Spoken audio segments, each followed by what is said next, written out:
Hey guys, today I'm going to share with you 3 really easy ways to start to own less things. This is really important because once you've started to simplify your life and taken all of the effort that it takes to declutter things and let go of things that you've been owning, you don't want to kind of accumulate all over again and get yourself back in that original position.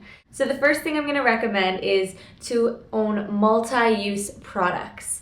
And a really good example of this is in tiny houses. If you've ever watched any videos on tiny houses, or there's actually a TV series called Tiny House Nation, which shows this a lot, is having multi-use furniture. So for example, they'll have a chair that actually opens up and has storage inside, or the steps of the loft will have like each one will be a storage shelf. There's also furniture that can kind of fold and turn into other things. So a chair can turn into a bench, can turn into a stool or a little table. This works particularly well if you have a small space and helps you to kind of make the most of the few pieces of furniture that you do own.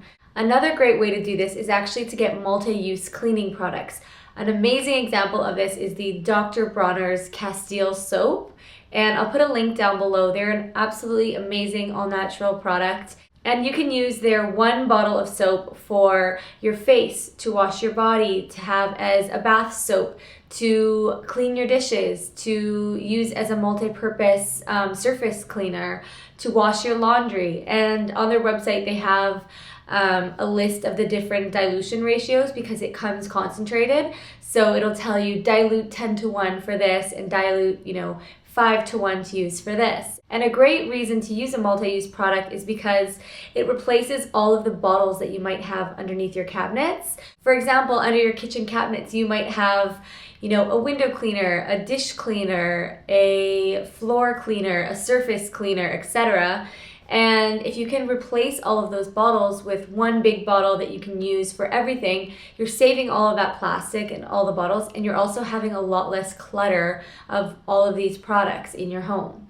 And it applies the same for the bathroom. This 1 product can be, and it's not just that brand, there's a lot of other brands out there that have similar, multi-function purposes, but it's definitely a good thing to look into if you're wanting to own less physical items. Less bottles means less clutter, and it usually means less waste. Okay, so the second tip I'm going to give you guys is to politely say no. Say no to free handouts, say no to free samples, say no to unwanted gifts, say no to buy 1, get 2 free. And this one can be really difficult for a lot of people because we have this built-in idea that, more is better, and it's really ingrained in a lot of people in the back of your head, and myself included, that if you buy 1 you get 2 of these other items for free. And whether or not you need those items or you're actually going to use them, it's just we kind of say yes, I'll take that, and then you really have to consciously make the effort to say, I'm not going to use this. I've just spent the past week decluttering my house. Do I really want to add these items to another pile that's potentially not going to get used? And of course, for the unwanted gifts, this one can be very tricky at times because we want to be grateful for the fact that someone is giving us something, but we also have to be honest with ourselves and realistic about the fact that we probably are not going to use these items. And by slowly starting to politely say no to things that you don't want in your home, it kind of builds up the habit of being more conscious about making the right decisions about what you do want in your home. And that leads me into tip number 3, learning to think before you shop. And if you are an impulse shopper or you love a deal, and sometimes you get home and realize, I'm not going to use this stuff, even though it only costs $2, I really shouldn't have bought it.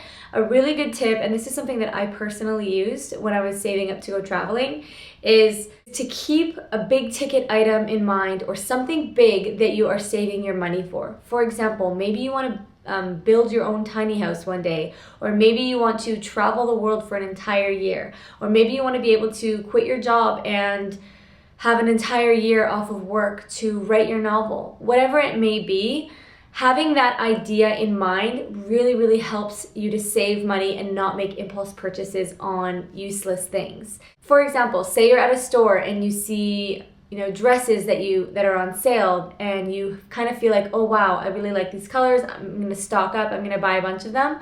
In the back of your head, just keep that idea of that that goal or that big thing that you're saving for example, that trip around the world. I mean, that's what I did.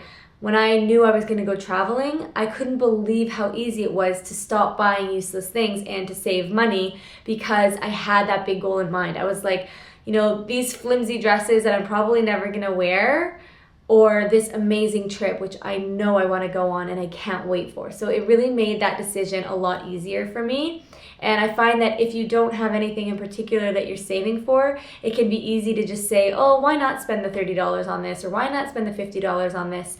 But if you kind of have that something in mind, whether it's maybe it's not a specific item in mind, but you really want to save $10,000 to have like an emergency fund for yourself or whatever it may be, but having that specific goal in mind can really outweigh making small frivolous purchases of things that are going to probably end up in your house for a year until you donate them. So I hope you guys enjoyed these 3 tips, and happy decluttering, happy simplifying your life, and have a great day. See you soon. Bye.